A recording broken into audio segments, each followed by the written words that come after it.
How long have you lived in your home before you're ready to sell your home? And why this matters is because selling costs typically range anywhere from 6%, upfront typically, but then you've got moving costs involved. Well, you got to think this way, right? If homeowners need, around 10% in equity, usually that's at least 3 years in your home lately for your home to actually be worth enough for you to be able to sell it and break even. And so, I always coach people through like 3 to 5 years. That's usually your time frame. You want to make sure that you're committed to an area if you're going to buy a house. And if you're not committed to an area for that much time, then you may want to consider renting still until you buy, right? On the sell side, I want to make sure that we have enough equity in the home so that you can sell it, because otherwise it would be a short sale situation. And on a short sale, you have to ask the bank, your mortgage partner, to take a loss on the sale. And oftentimes they're not willing to do that unless you have some kind of a hardship where either a divorce qualifies, a job taking you away from this area that takes you to another part of the country. And there are others as well, right? It could be extreme medical bills. It could be a lot of things that could qualify as a hardship to qualify for a short sale.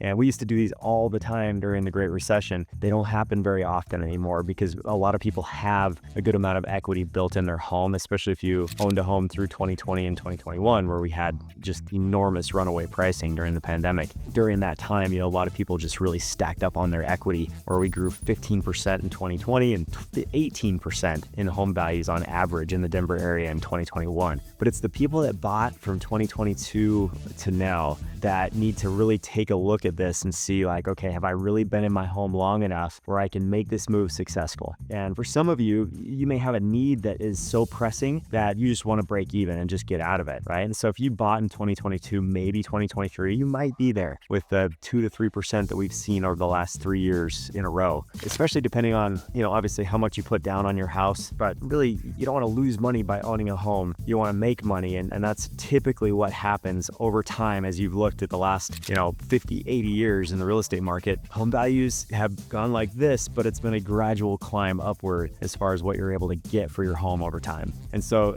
Denver's appreciation rates vary significantly by neighborhood and property type. So if you're in a condo or townhome, it could be more difficult. We've actually lost value on those in the last 12 months. If you're in single family homes, chances are you got a better chance of getting out of it if you've been in your home for a short period of time.